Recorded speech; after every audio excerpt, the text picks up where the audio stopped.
meus queridos, está iniciando o nosso podcast, o nosso Pod Vendas, e hoje com o nosso convidado Sérgio. Sérgio, seja muito bem-vindo. Obrigado, meu querido. Tudo certo? Giovanni, tudo obrigado certo pelo convite. Agiliza, Pod Vendas, estamos juntos. Bora! E hoje de host, nosso amigo Giovanni. Giovanni, seja muito bem-vindo também. Isso aí, muito obrigado. Retornando, né? Terceira temporada do nosso Pod. Exatamente. E hoje um assunto aí bem em alta, né? Ainda mais aqui com a gente no Grupo Agiliza, gestão jurídica no consignado. Mas antes de iniciar, Sérgio, eu queria ouvir um pouquinho da história do Sérgio. Como que iniciou? Iniciou primeiro como advogado, como correspondente bancário, como que foi a tua encruzilhada, como que começou a tua história? Beleza. Então, cara, eu comecei no direito, eu tinha 14 anos de idade. Comecei como office boy na época, né? Hoje em dia eu não tenho mais essa profissão porque não precisa mais ficar levando dinheiro para um lado e para o outro. E aí comecei no escritório como office boy e fiquei nesse escritório, isso era lá em Caxias do Sul ainda, até os 22, mais ou menos até o período que eu me formei. E aí então eu recebi uma proposta de trabalho para vir para Florianópolis, no escritório de advocacia que atuava no direito trabalhista bancário. Isso moleque ainda? Aí já estava com 22, então eu fiquei lá 8 anos e meio nesse escritório, 22 para 23 eu estava. E aí então comecei a atuar na parte trabalhista bancária. Então nesse momento que eu tive conhecimento mais sobre o direito bancário e especialmente na área trabalhista. E aí chegou no ano de 2018, eu fiz uma dissolução lá de sociedade e fui para a área de tecnologia. Me especializei em startups, direito digital, lei geral de proteção de dados. E aí nesse meio tempo comecei a ser procurado por alguns correspondentes bancários por indicação, no período ali do trabalhista bancário. E aí então era uma matéria que eu conhecia muito, né, que era a matéria que envolve bancos, que envolve direito bancário e principalmente na parte trabalhista.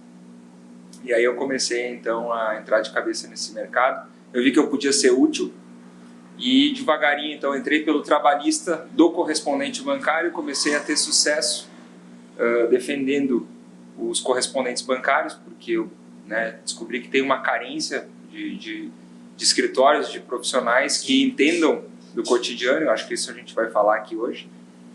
E aí então hoje eu estou aí, tenho uma equipe jurídica aí de 10 pessoas no escritório contando comigo.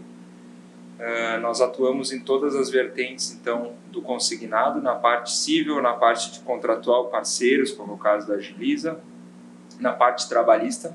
Então tudo de forma preventiva e também contencioso, né? O que eu falo, para tu poder defender bem o teu cliente, tu tem que ter feito um bom planejamento para ele e poder segurar isso. Então basicamente essa é a minha jornada. Eu me formei em 2012, então vou fazer 10 anos agora de formado. E na parte de trabalhista bancário, estava comentando ali, então eu tenho hoje em torno de 2013, 8 anos mais ou menos que eu estou nessa área. Caramba, já passou bastante coisa então. Exatamente. E eu era aquele office boy raiz, né? Com 16 anos já estava peticionando, era amigo de todo mundo no fórum. Com 18 já ia nas minhas primeiras audiências lá, e um advogado junto comigo e tal, mas eu que conduzia, os juízes me conheciam. E na verdade foi a minha escola, né? A faculdade, já foi se relacionando com tudo. A universidade foi só um agregador ali, né? Porque eu já me senti um advogado e sempre quis ser advogado. Então, e o bacana, eu já conversei com alguns amigos meus que até quando a gente fez faculdade, eles ainda falavam: Felipe, para que tu acha? O que foi teve de importância nessa faculdade? Cara, eu aprendi isso, aqui. Não, Felipe, sério, para mim a principal foi o network. Eu tenho vários amigos de várias áreas e eu posso estar tirando dúvidas e me confirmando e tirando, sabe, trocando figurinhas, enfim. Eu acho que esse é o bacana da faculdade. Provavelmente ainda tem alguns colegas, alguns na área que atua, outros não, mas quando tem uma dúvida, vai lá, dá um toque, manda uma mensagem. E, cara, eu acho que é a essência, né? Isso aí. E, Sérgio, hoje o teu escritório ele é 100% focado para o correspondente bancário, né? Exatamente. 100%. Enquanto hoje a minha carteira ela é completa, eu tenho 1 ou 2 clientes que não são da área, então tenho alguns clientes ali de uma empresa de design, por causa do período da tecnologia. Sim, hoje, então bota 99% é correspondente bancário e é o meu foco. né, a nossa visão enquanto escritório. A parte que eu estou em desenvolvimento, e eu atuo através de parceria, é a parte de fintechs. Então, hoje, se tu me perguntar qual que é a área do escritório, é a área do mercado financeiro. Então, já tenho contato com alguns bancos também, fico pensando assim, se é um caminho, porque contrato de assessoria jurídica para banco é uma advocacia mais em massa, e o que eu gosto é disso aqui, é de me relacionar, convidar para fazer um spot com o cliente, tomar uma cerveja, poder parar, estudar um processo, desenhar uma estratégia. Felipe pode perceber que tudo que a gente faz é estratégico, né? É pensado, e o banco ele é um contrato que é uma advocacia mais em massa. Não descarto, né? Não descarto, mas hoje eu gosto de estar lado a lado com o empreendedor. Então, assim, correspondente bancário a gente tem aí estava vendo um levantamento lá no Banco Central, a gente tem em torno de 450 mil, bota que em torno de 150 mil aí tá farmácia, supermercado, só botou o KNAI, isso aí entrou na pesquisa, tem 300 mil no país. Então, é um mercado que eu já considero o direito do correspondente bancário, porque, então, assim, dentro dessa área eu tenho muito para expandir ainda, mas como eu tenho essa vertente de tecnologia, em paralelo eu desenvolvi esse produto, esse serviço de desenvolver fintechs também. Não, e o banco está ali, mas é do mercado financeiro também. E é bacana até a gente falar, porque agora entrou algumas normas e determinações do Banco Central, que hoje, para mim criar um acesso, um subacesso ao nosso Login Master, eu sou obrigado a informar qual vínculo essa pessoa tem com a empresa. Se for CLT, eu tenho que literalmente digitalizar a carteira de trabalho, ou claro, se for aquela carteira digital, eu mando o formato digital. Se não, é parceiro de negócio, eu preciso anexar o contrato de trabalho. Então, aqueles correspondentes bancários que trabalhavam de maneira informal, aquele BF, pessoa física, ou home office, enfim, ele está sendo obrigado a se profissionalizar. E com isso, com certeza, vem a parte um pouco mais jurídica e vem a minha próxima pergunta. Legal. Só não querendo te interromper, uma palavra resume esse cara, pastinha. Pastinha. O pastinha é o correspondente raiz. O nosso parceiro informal, perfeito. E ele foi se desenvolvendo e foi crescendo, ele ainda existe, mas cada vez menos vai, né? Ou ele se profissionaliza, ou ele vai estar fora do mercado. Afinal de contas, o correspondente bancário ele é regulado indiretamente pelo Banco Central. Então, assim, a gente tem os bancos, que são as instituições financeiras reguladas. E tem uma norma, que não é uma lei, que não é nenhuma imposição de cunho ordinário, legal, enfim, mas não é uma lei, é só uma norma do Banco Central que regula a nossa atividade enquanto core banco. Isso parece bom, mas no meu ponto de vista é ruim, porque o correspondente não consegue chegar na frente de um juiz e defender, olha, eu tinha um direito adquirido e era esse. Não, o Banco Central vai lá e altera. Então antes a gente teve várias resoluções e agora tivemos mais uma alteração, que foi para 4135, era da 3954. Então isso traz uma certa instabilidade no mercado, mas resumidamente o correspondente bancário ou ele vai começar a se profissionalizar e começar a pensar em gestão jurídica, que é o nosso papo aqui, ou naturalmente o próprio mercado vai começar a excluí-lo por pressão dos bancos, né? Eu sempre digo, o banco é o chefe ainda da história, né? O Banco Central é quem regula. Ou ele se ajusta ou ele se muda do mercado, ele vai ter que trocar, e não adianta. Muitos deles queriam fazer empurrando com a coxa, porque é um mercado que dá dinheiro. Muitos deles trabalhavam 1, 2 semanas no quê? Para fazer uma operação. Essa operação, com certeza, para ele, ia sustentar a vida dele ali durante um mês, e próximo mês, vida que segue. Só que, infelizmente, não é mais assim. Não é? Com certeza. Mas, ô Sérgio, hoje, para quem está iniciando no mercado financeiro como correspondente bancário, qual a dica que tu dá referente à gestão jurídica? Vamos lá. Primeiramente, né? Qual que é a visão que o cara quer ter, o cara ou a mulher, enfim. Ele quer ser uma empresa que ele vai atuar com venda própria, e aí a gente tem alguns caminhos. Eu quero atuar então no modelo parceiro, eu quero ser B2B, ele tem um outro caminho. A dica essencial é que tudo que tu faz na informalidade, ou seja, tudo que tu faz ouvindo o outro falar, a tendência é que isso dê um problema lá na frente. Então, assim, a dica básica, primeiramente, entender o cenário que tu está sendo colocado. Quando eu falo em resolução do Banco Central, o correspondente, ele nem sabe qual que é a resolução, porque ele era um pastinha de uma outra promotora e tal, ele só está ali vendendo. Então, na prática mesmo, na realidade, ele é um vendedor. Sim.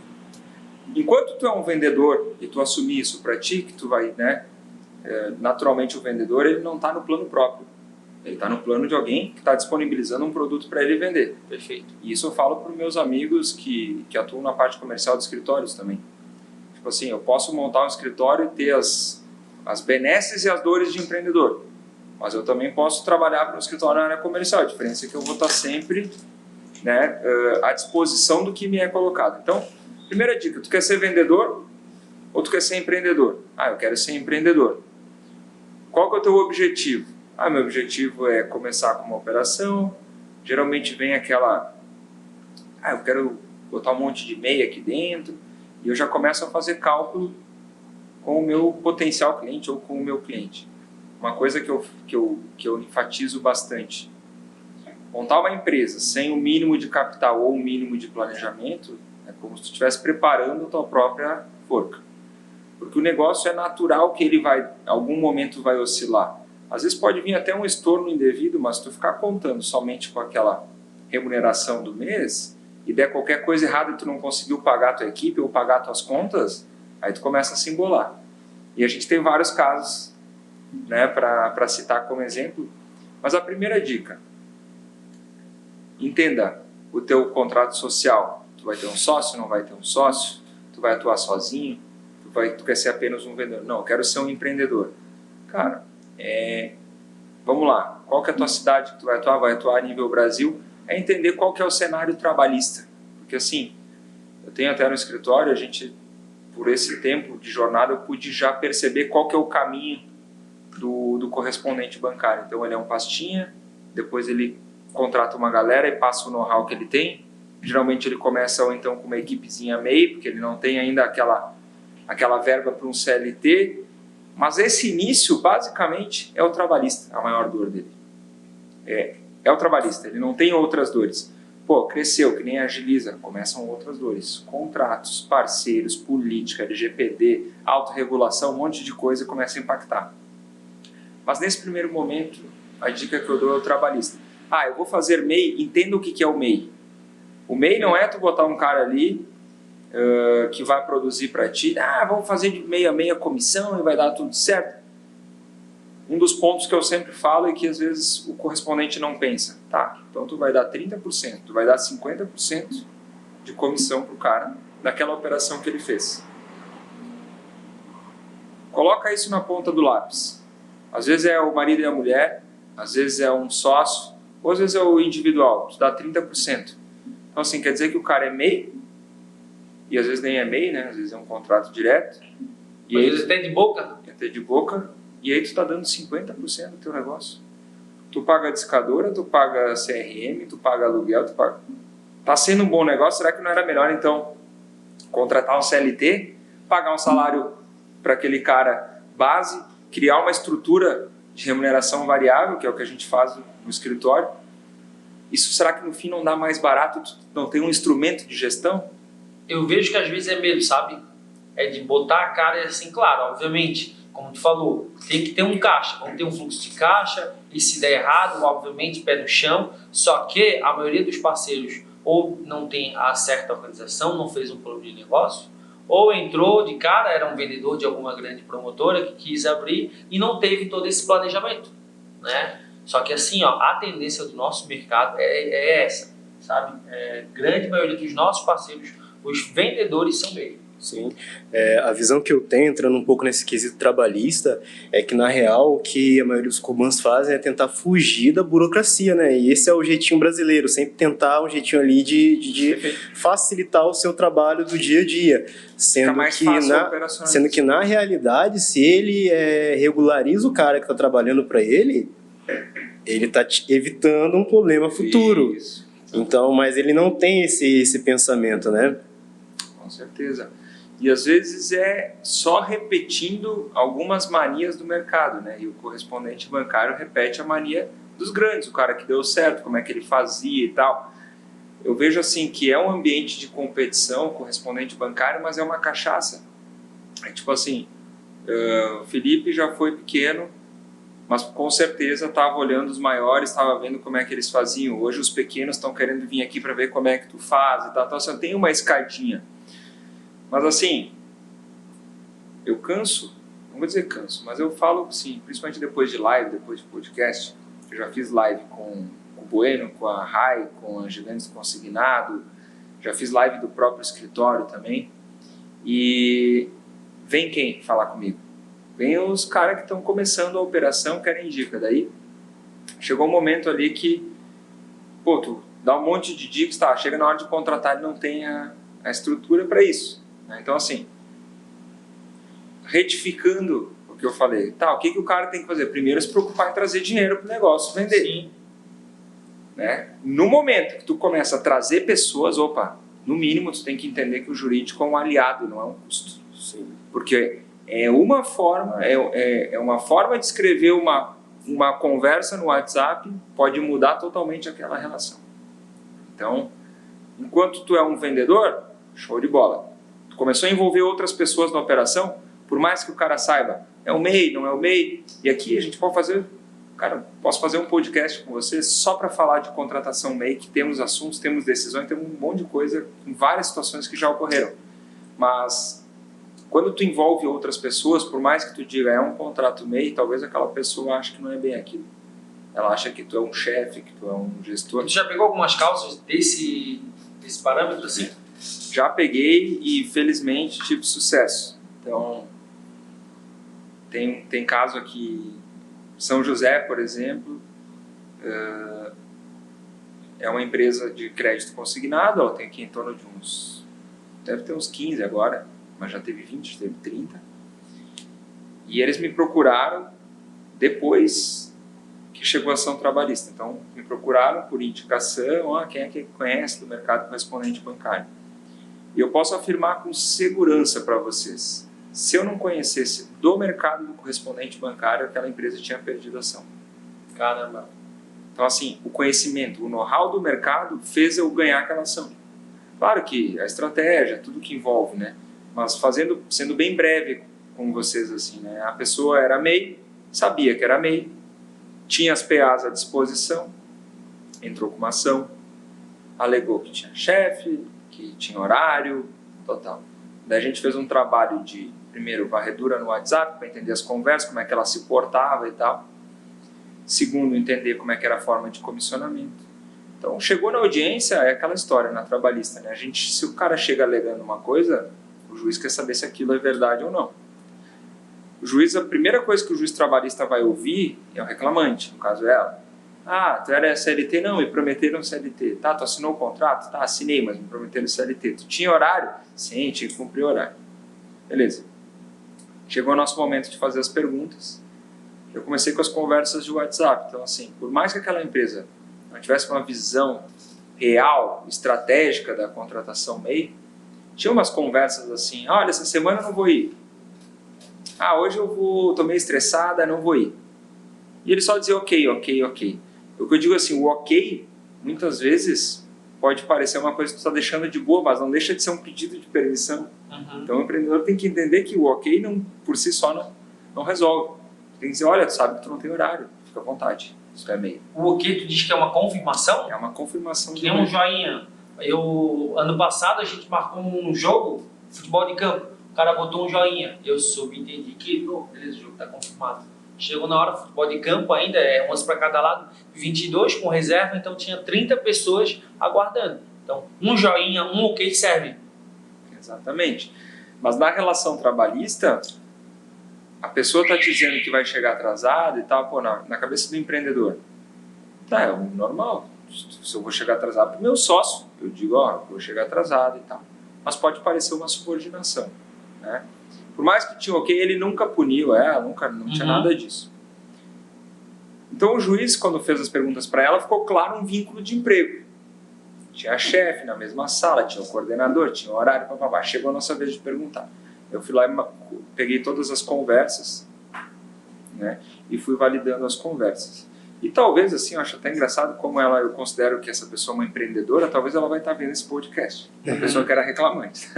Espero que ela fique com raiva de mim, mas a verdade foi essa.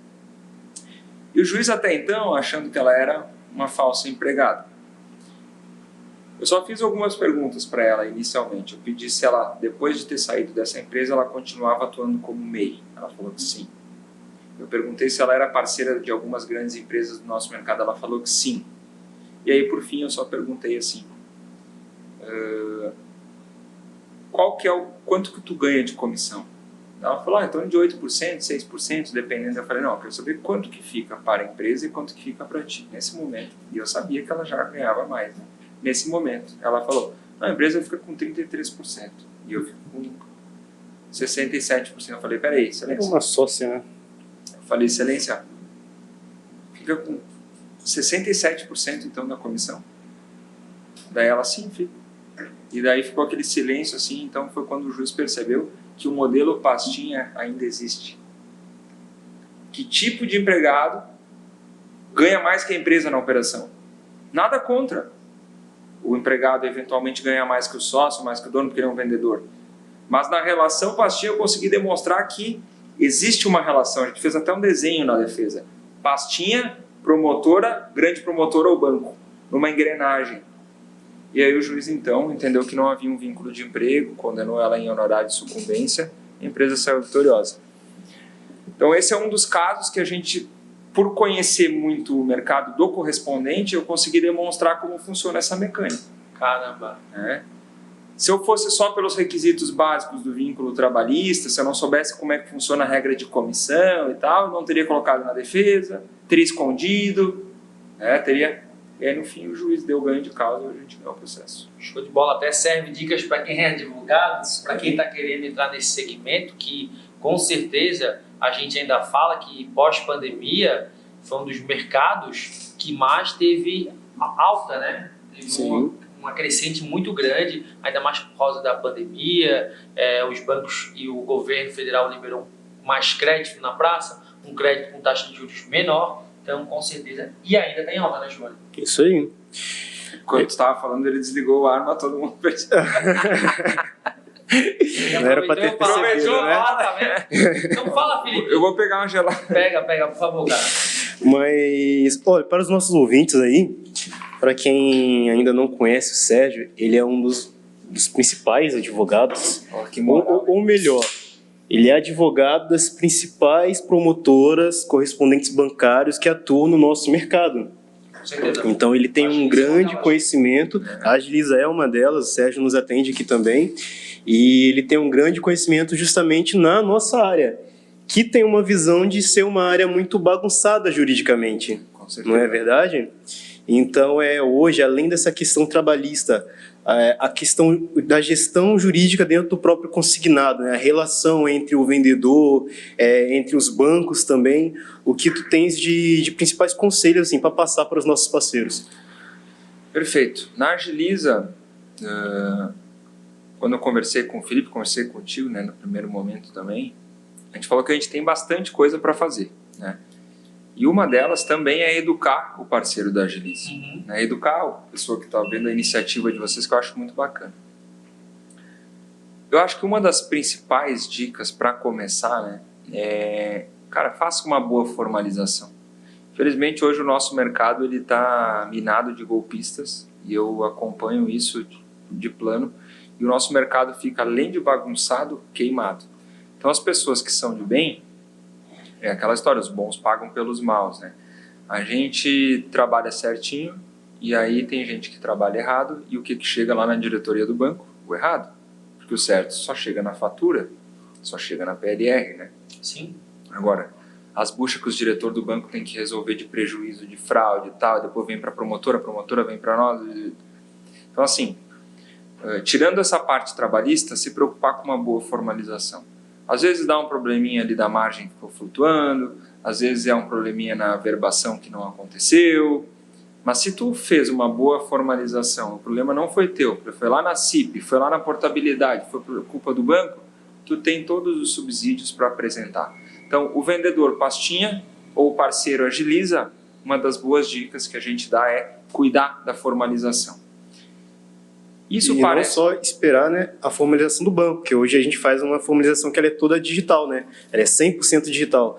Mas a gente não pode ficar a mercê só dessa formalização 100% digital. A gente tem que ter também toda a gravação da ligação, da conversa de WhatsApp que você tem ali com o teu cliente, a documentação que o cliente vai anexar, tu tens que solicitar também para anexar ali dentro da tua organização, né? Então isso também é importante para um caso futuro. Com certeza. Hoje, foi ontem, a doutora Caroline lá do escritório, ela é a nossa líder da parte civil, que é a parte consumidor, né? O consumidor entra contra banco, daí o banco vem nessa cadeia de consumo, como a gente chama, né? Então, às vezes o cara contratou através de um parceiro agiliza, mas quem está na ADE, a proposta de adesão é a agiliza e o banco, daí ele entra contra todo mundo. E a gente conseguiu ganhar um caso essa semana, em que não tinha necessariamente o contrato como o cliente tinha falado, mas tinha toda a proposta formalizada pelo WhatsApp e o contrato dizia a mesma coisa. E aí o juiz entende que, se ele aceitou de uma outra forma, não necessariamente precisa ter o contrato. Mas isso não é uma jurisprudência majoritária, isso é uma construção. E a gente só conseguiu demonstrar, por quê? Porque o parceiro forneceu subsídios. Então, a gente também estava por uma promotora no modelo Agiliza. E a gente conseguiu demonstrar que aquela pessoa estava de má fé. Que ela não, talvez ali no momento ela não assinou o contrato, o corretor deixou passar, e ela pensou, vou tentar uma graninha porque eles não vão ter o contrato. E a gente tinha toda a documentação. Então, assim, toda a documentação é a cadeia de negociação, né? É a proposta finalizada, tal. O que acontece muito no nosso mercado é que o corretor ele tem que ser criativo, né? Então, assim, tem umas buchas que aparecem às vezes que é quase que irreversível, mas sempre tem um jeito. E a gente tenta resolver na esfera extrajudicial, que é aquela história da promessa, né? Começa, eu vou reduzir a tua parcela. Mas até reduzir a parcela, teve que pegar, fazer um novo para quitar aquele, para fazer uma aporte, para fazer aporte da aporte, para chegar naquela promessa. E aí, nesse meio tempo, muita coisa pode acontecer lá no meio. Então, assim, não quer dizer que foi má fé do corretor, porque a primeira coisa que o cliente vai dizer, não, a promessa que eu fiz não foi cumprida, mas ninguém viu a correria toda daquele corretor para chegar naquela promessa, e às vezes o banco simplesmente mudou a proposta de terça para quarta-feira. Sim. E aí, o que se faz? Tendo uma boa formalização, o cara vai entender a tua boa fé, faz um acordo com o cara, conversa para não gerar um processo, mas se gerar um processo, tu tem uma boa defesa. E outra coisa, é sempre bom também deixar o cliente ciente de que um processo desse daí, por exemplo, que é uma técnica que muitos vendedores usam, pode mudar. Vai depender ali de toda a operação do banco. Às vezes até mais de um banco, é mais de uma parcela, de uma proposta, enfim, então vai depender de diversos fatores. Então é importante também, além de fazer aquela venda ali, usar as técnicas de venda que tem e tudo mais, mas você deixar o seu cliente ciente, né, que pode haver alguma coisa que vai alterar ali, que vai dar zebra na proposta, né? Não vai conseguir concluir aquilo dali que ele planejava. Sempre aquela mensagenzinha, né? Pode mudar, pode mudar, pode mudar. Taxas, custo 7, está sujeito à análise bancária. Sim, porque tem uma tudo mensagem pronta ali. Que depende dos outros, né? Que depende dos bancos, das promotoras, enfim. A gente não pode trazer a responsabilidade nem diante de um cliente teu, né? Que é advogado, não pode dar certeza que não, tua causa está ganha com certeza, a gente vai garantir, não, então... Com o vendedor é a mesma coisa, correto? Outra dica que é muito importante, que eu vejo assim, hoje, obviamente, o modelo de vendas é diferente do modelo antigamente, sei lá, anos 2000 era muito forte a ligação, call center. Hoje, o pessoal já se adaptou, tá todo mundo focado no WhatsApp. Só que o que os principais parceiros que a gente atende, eu vejo, ele compra vários celulares, iPhones, smartphones, enfim, e dá um para cada vendedor. Ou às vezes nem compra, deixa o cara mesmo, o vendedor dele utilizar. 90% cada um com seu celular. Isso. A contestação e às vezes, esses problemas que vêm, é algo que leva de 3, 6 meses, casos de 1 ano, esse teu vendedor já saiu. E junto com ele levou todas as informações, todos os subsídios que estavam lá, a conversa histórica. O cara, caramba, mas não fui eu que fiz a venda, né? Então, uma da baita dica assim, que a gente dá é usar a plataforma de saque, a gente chama de Mande um Zap, que ela tem todo o backup da conversa, é salvo em nuvem, dá para criar subacessos que com um único número tem vários usuários.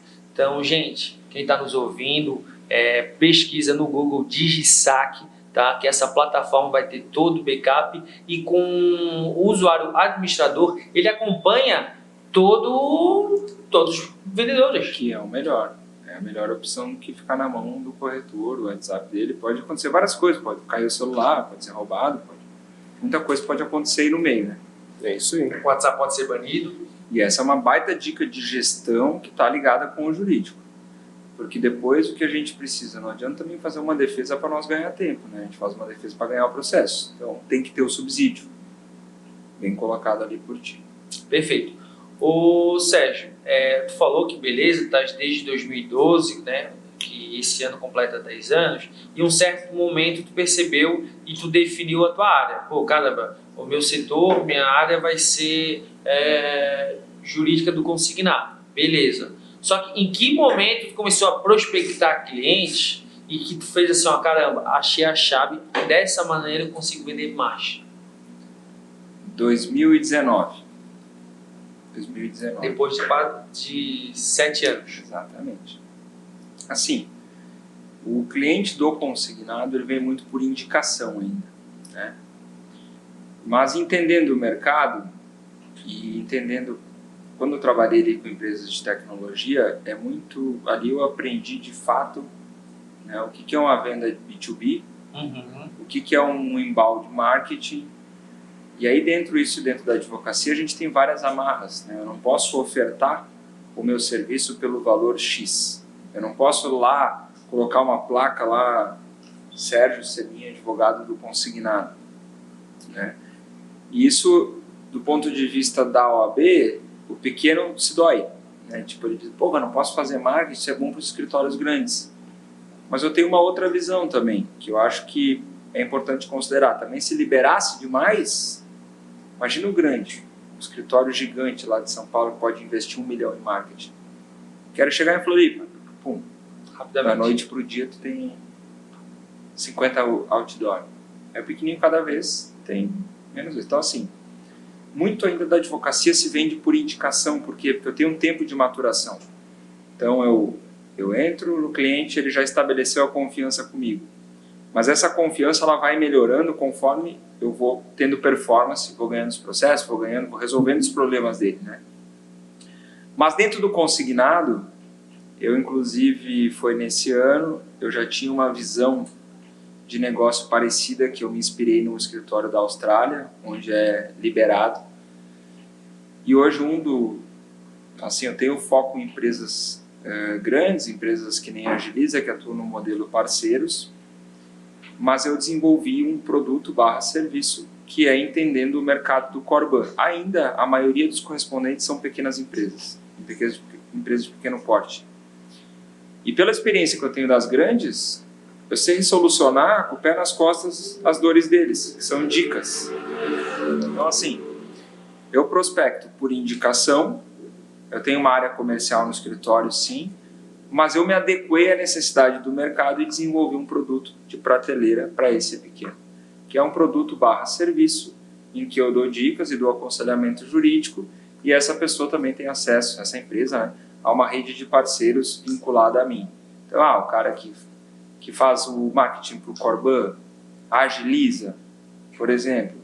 O cara que é um BPO financeiro, que é o caso da Domini lá, que são meus parceiros. Tem o Alemit, que é minha parceira. Então, assim, como é um ecossistema do correspondente bancário... E é tudo interligado, né? E aí está o ponto que tu falou. Hoje eu estou no correspondente bancário, não porque é uma área jurídica que eu fui lá e fiz um curso. Não tem curso de correspondente bancário. É prática. Mas eu percebo que é um ecossistema, assim como tem um ecossistema de tecnologia. Então, eu vejo que hoje eu sou uma parte disso. Então, assim, o jurídico é importante, mas esse correspondente precisa outro, como se fosse um canivete. Ele precisa de outras pontas para poder girar. E aí eu desenvolvi um serviço de prateleira. A minha ideia com esse serviço é escalar, então, a nível Brasil, e aí sim, usando técnicas de inbound marketing, através das parcerias, e aí eu plataformizar esse serviço. Bacana, ele é um curso, no caso. Não um curso, assessoria jurídica mesmo, plataformizada. Uma espécie de uma... A gente sempre cita os exemplos, então não gosto de citar o Uber, não sei do que, não. Mas a Conta Azul fez isso na gestão contábil. A minha visão é fazer isso na gestão jurídica. Pelo menos para o quê? Eu já entendi o mercado. O mercado, ele é... E os planos do escritório, quando eu apresentei para vocês também. Então, assim, eu tenho o pequeno, que eu considero como se fosse a startup. O cara está de 1 a 10 colaboradores, ele está validando ainda o modelo de negócio dele. E aí depois eu tenho um plano mais voltado para o trabalhista, que é o cara que tem de 10 a 30 colaboradores. Por quê? Porque ele já está no game e ele já viu que o risco dele trabalhista pode quebrar a empresa dele se ele comer bola.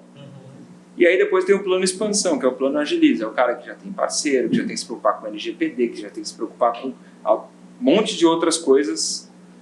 Mas o meu, vamos dizer assim, a minha menina dos olhos no momento é esse plano, que eu vou ter uma escala maior e vai envolver tecnologia. Daí isso envolve processos e tal. Então, hoje respondendo a tua pergunta, assim, quando que eu tomei essa decisão foi depois que eu entendi o mercado. E para mim o mercado é isso, é o pequenininho, o venda própria que está no intermediário e aí o B2B, o que eu considero de expansão, que é o cara que... Pegar o exemplo da Agiliza, tu tem parceiros abaixo de ti, então tu tem uma responsabilidade, tem um código direto no banco, e aí tu já começa a desenvolver outros serviços. Tem a Agiliza Cred, franquia, tu tem a empresa de marketing digital, e aí envolve outros serviços. Nessa parte do limbo ali, dos 10 ao 30, tu tem que se preocupar com a equipe, porque uma ação trabalhista de 80 conto pode te derrubar. Com certeza. Quando chega nessa fase, sim, tem ação trabalhista, mas tu tá num modelo parceiro. O teu risco é se o cara lá na ponta fizer uma formalização e te der um golpe.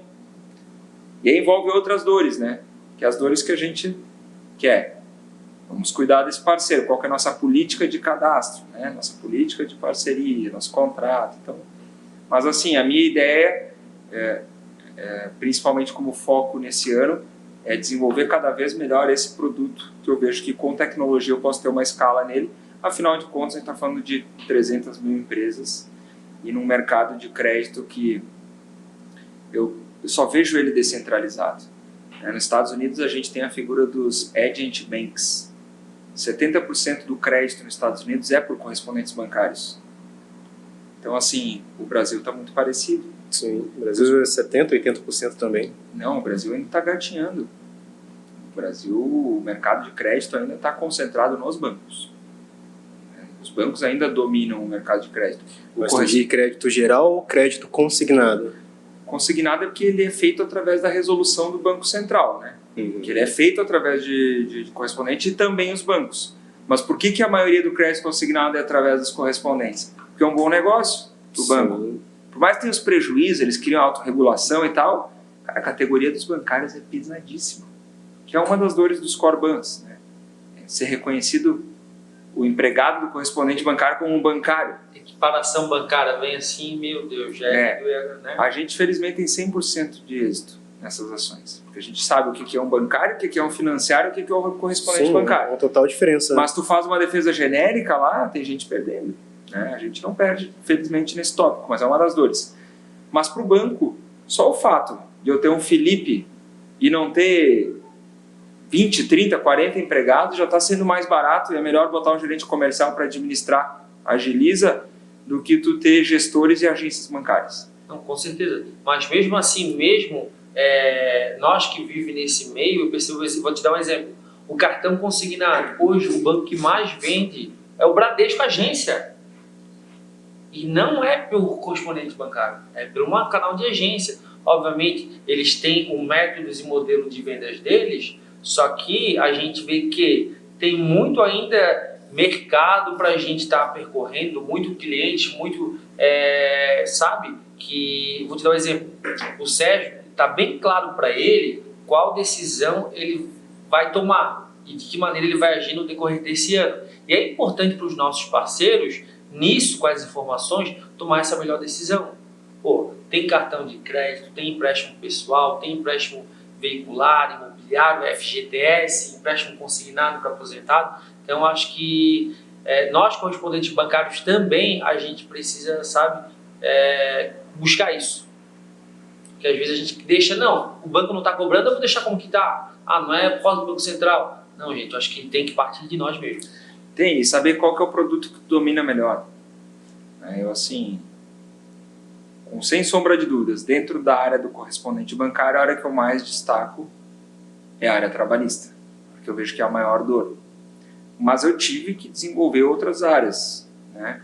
Assim, direito societário, direito contratual já dominava, consumidor também já dominava, mas a área que eu me sinto melhor, que eu tenho mais efetividade e que impacta muito na vida da empresa é o trabalhista. Eu sempre falo, o que uma empresa precisa para estar em pé, né? Precisa ter o gestor, precisa ter os funcionários e o cliente.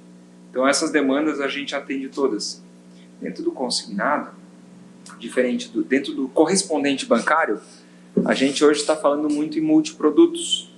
E hoje a gente tem uma debandada, todo mundo indo para o FGTS, porque eu digo assim, é um mercado, por conta daquele nosso início do papo, e aí agora vocês vão entender.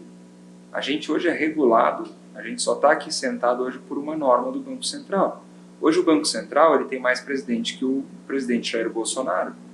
Então, o comitê do Banco Central vai lá e muda uma norma que impacta milhões de empregos. Uhum. Se o Bolsonaro quiser fazer uma lei hoje, ele não consegue. Se o Congresso quiser fazer, não consegue.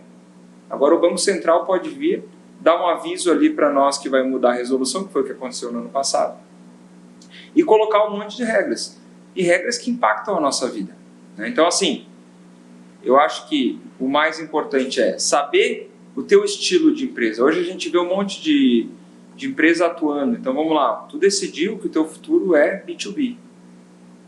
Desculpa o termo, tem gente que fala, mas é uma pica grossa.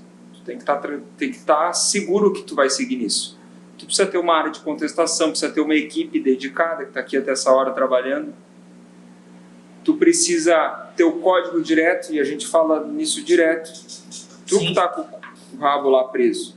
E tem muita gente que age de má fé, faz mal feito, faz uma formalização mal feita, porque se tiver que pagar, aí tu, o cara some do mapa, abre outro CNPJ. Então, assim, saber o estilo da tua empresa. Eu quero ser B2B, quero ser Agiliza, né? Não, eu quero atuar com venda própria. Tá, dentro da venda própria.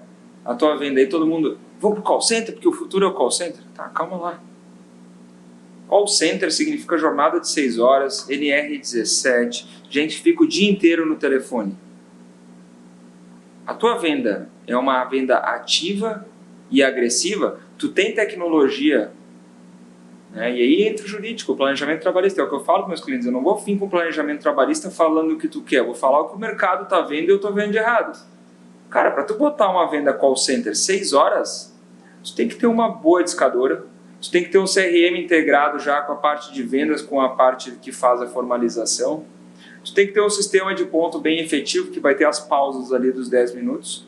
E tudo isso tem que ter toda uma base tecnológica preparada para o cara das 6 horas só ligar. Agora, se o cara das 6 horas vai ligar, vai conversar, vai falar com a avó, vai pedir documentos, o cara tem que ser 8 horas. E aí isso muda muito.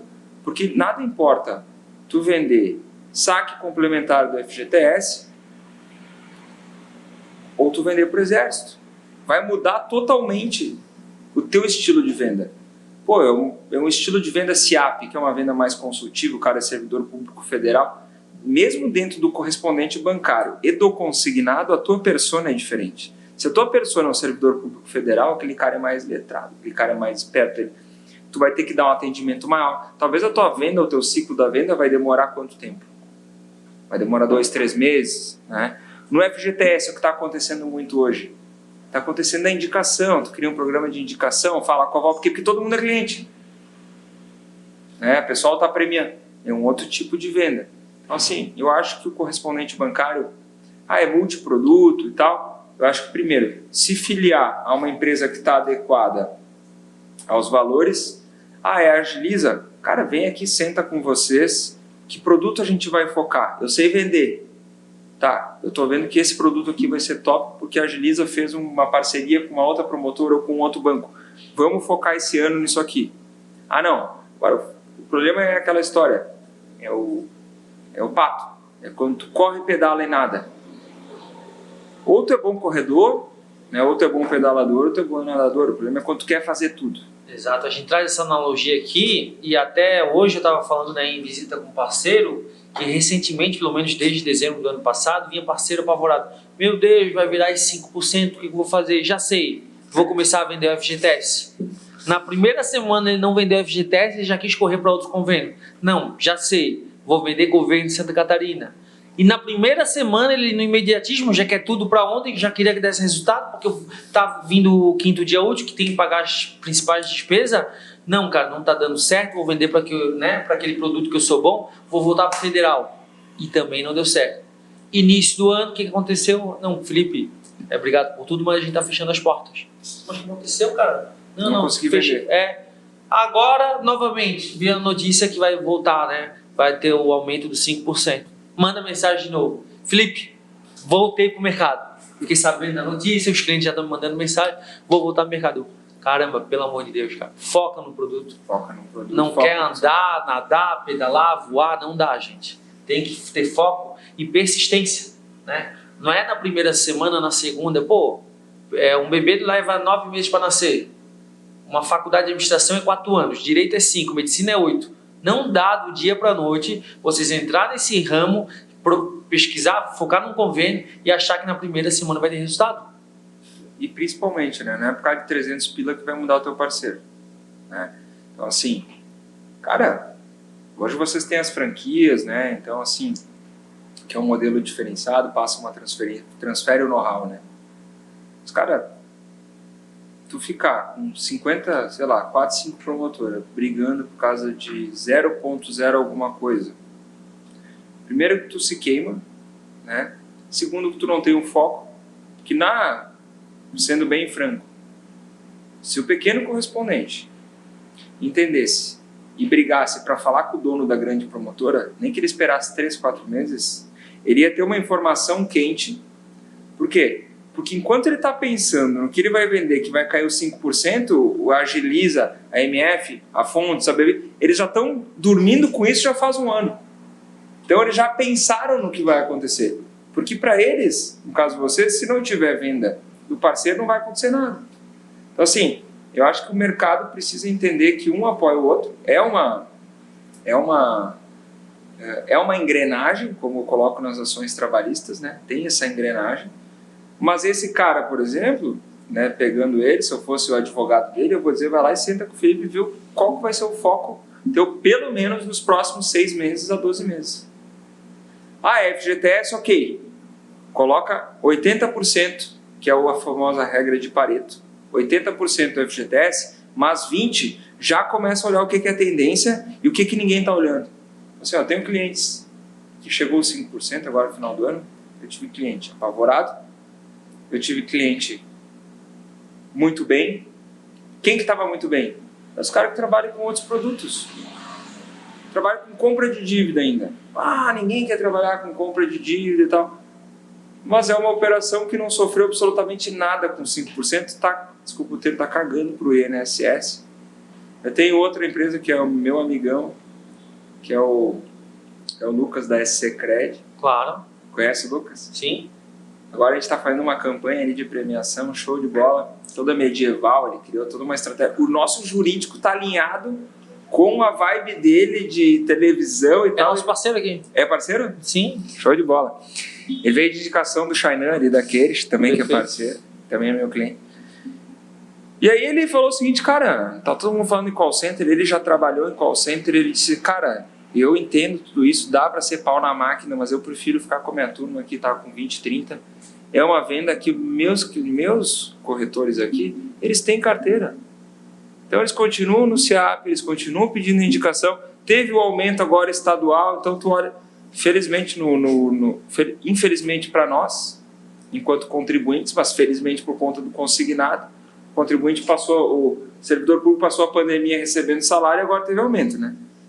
Então, assim, é bom para o consignado em si, enquanto contribuinte nem tão bom, porque é injusto com o restante da população. Mas se tu souber aonde é que tu vai melhor, em qual esporte que tu se dá bem, né? Então, assim, qual produto, qual perfil de cliente, desenha aquela tua persona e entenda aquela persona. Daí falando pós-vendas, SAP, Servidor Público Federal, onde é que ele está? Como é que foi a média histórica dos aumentos?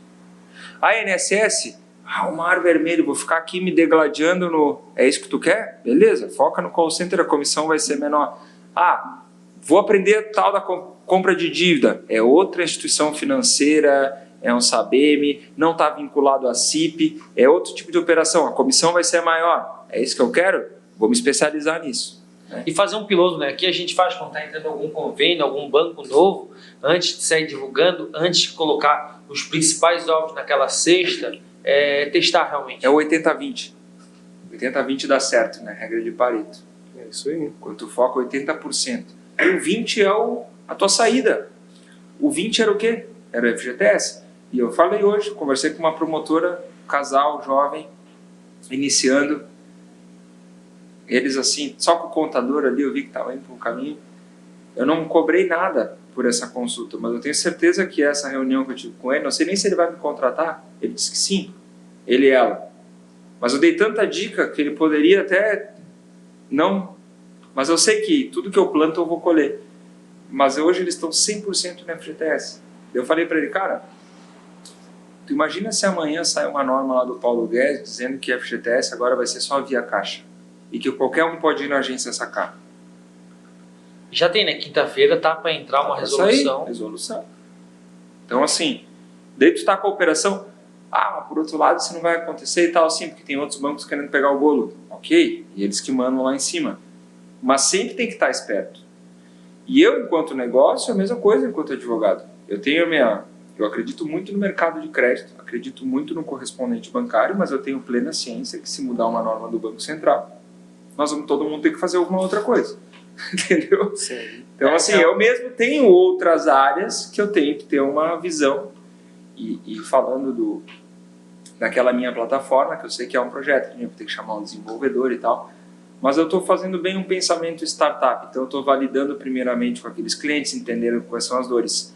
Mas a minha ideia é, escala no correspondente bancário, cria a plataforma e depois eu quero atender pequenas empresas a nível Brasil com dúvidas jurídicas básicas e aconselhamento jurídico especializado empresarial. Por quê? Porque eu também entendo que eu ficar só num segmento, eu estou num risco. A mesma coisa do correspondente. Perfeito. Isso aí. Mas antes de até terminar, não esquece de pegar o contato desse casal aí que está vendendo FGTS.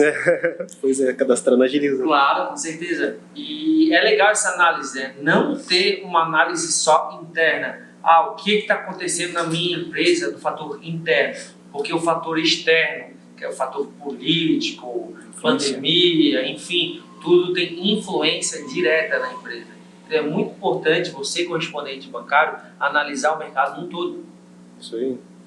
E que interessante essa visão do Sérgio, né? Que além de advogado, é um baita de um empreendedor. E trouxe aí diversos ensinamentos de parceiros que às vezes estão aí a correspondente bancário de 20 anos no mercado, que ainda não entenderam essa questão, né? Tanto da inovação como você precisar de, ao mesmo tempo, diversificar o teu produto e focar em um produto só na tua grande maioria, né? Então, que baita visão você trouxe aí para os nossos parceiros. Em diversas, a gente tocou aí na analogia do pato, né? Em diversos programas que o pessoal assiste aí, deve lembrar, a gente sempre fala. A gente falou um pouco sobre a rede aí, apesar de advogado não poder fazer um marketing direto assim, mas olha, isso que tu faz criando essa rede é um tipo de marketing também, né? Então, que baita conhecimento que nos traz. Sérgio, além disso, eu quero tocar aqui num assunto um pouco mais complicado, que toca aí alguns parceiros, que é a questão da LGPD. Legal, cara. Que tu tens aí para falar pra gente, né? Porque o parceiro, ele fica muito, ele acha que às vezes isso é um prejuízo pra gente, mas não, na real isso é uma proteção, né? Uma proteção para o nosso setor. Exatamente. Bom, primeira coisa quando a gente fala em LGPD, a primeira coisa que vem na cabeça é custo. E eu tenho que concordar. Assim, Lei Geral de Proteção de Dados, ela vem num cenário que o empreendedor pensa o quê? Mais uma lei para eu ter que cuidar. E eu tenho algumas visões, assim, uma visão mais pessoal.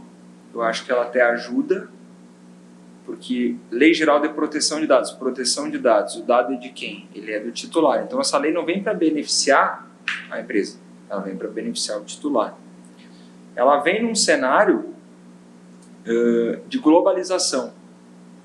A nossa lei é quase uma cópia do Regulamento Geral de Proteção de Dados da Europa. E aí, quando eu comentei com vocês na minha carreira, foi em 2018 que eu comecei a estudar Direito Digital, fiz um curso de Portugal, para entender o que estava acontecendo em Portugal, que estava começando a lei aqui. O que acontece? A gente começou uma lei sem estar preparado psicologicamente para isso. Lá na Europa, que é o país vanguarda de proteção de dados, desde 96 eles têm uma diretiva, né? E antes disso já tinha algumas normas relacionadas à privacidade. A 96 foi a primeira diretiva que diz o seguinte: Europa, cada país tem que ter uma regra que seria uma LGPD em cada país. E assim eles faziam. O que isso causou? Cada um dizia uma coisa e aí começava. Sabe que a Europa, tu pega um trem, tu está numa outra cidade, e aí começou uma confusão entre eles. E então eles editaram o regulamento geral, né? E a gente já pegou carona. Por quê? Porque é uma condição para nós negociar com os europeus que a gente tenha uma capa, pelo menos, de privacidade. Se tu me disser, a lei funciona, não funciona?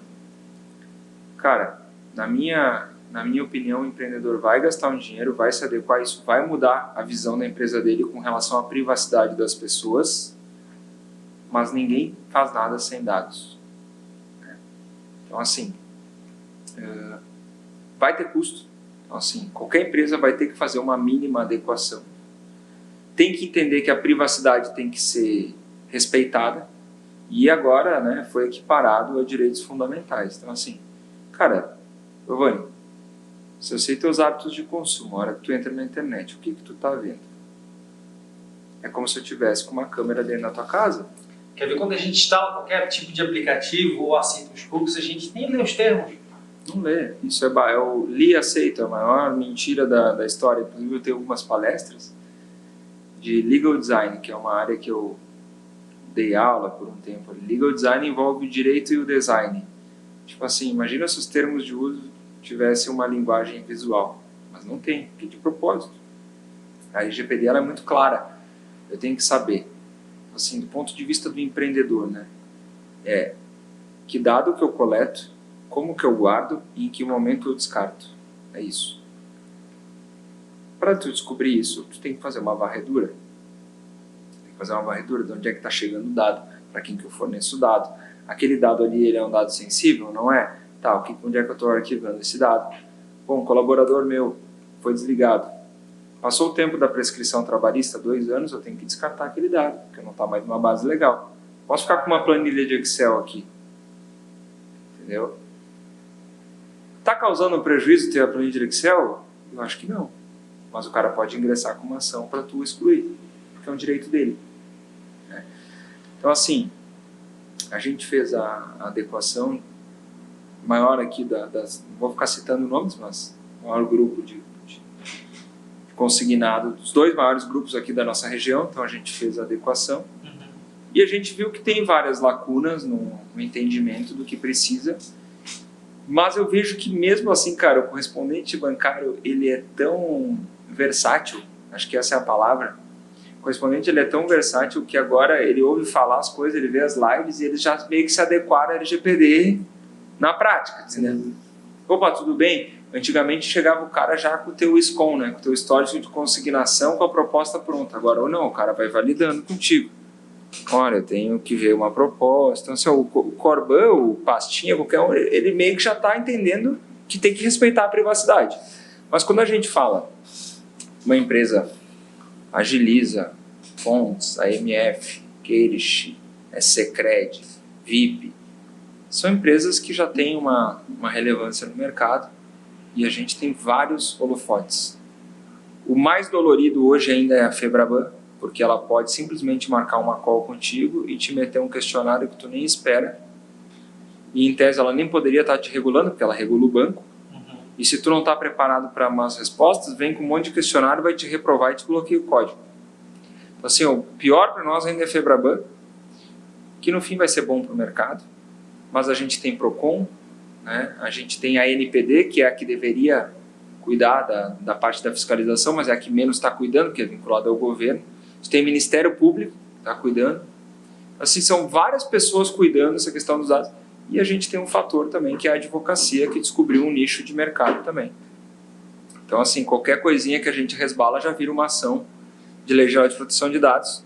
Felizmente, até o momento, as ações a gente conseguiu defender e defender bem e não ter sucesso, mas o cara... Ah, já tá tendo até ação? Tá tendo até ação. Caramba! Era algo tão novo que assim, nem... Não, tá tendo ação e agora vai aumentar ainda mais, porque os advogados estão fazendo curso online e tal, e estão entendendo que eles podem estar processando, porque é como se fosse no direito do consumidor, né? Inversão do ônus da prova. Se o Felipe entrou em contato comigo dizendo que agiliza, a primeira pergunta que eu faço: como é que tu tem meu contato? E aí o Felipe tem que estar com a resposta pronta. E aí tu tá, Felipe? A fonte está? Mas olha o mar... A fonte posso dizer que tá porque foi adequada à LGPD, mas eu estou dando um exemplo, seja pequenininha ou seja uma gigante, tu tem que ter a resposta, tu tem que saber por que tu tem aquele dado. E se aquele cliente está te possibilitando tu ofertar crédito. Então, assim, hoje um dado pessoal eu só posso ter enquanto empresa se eu tiver em alguma base legal.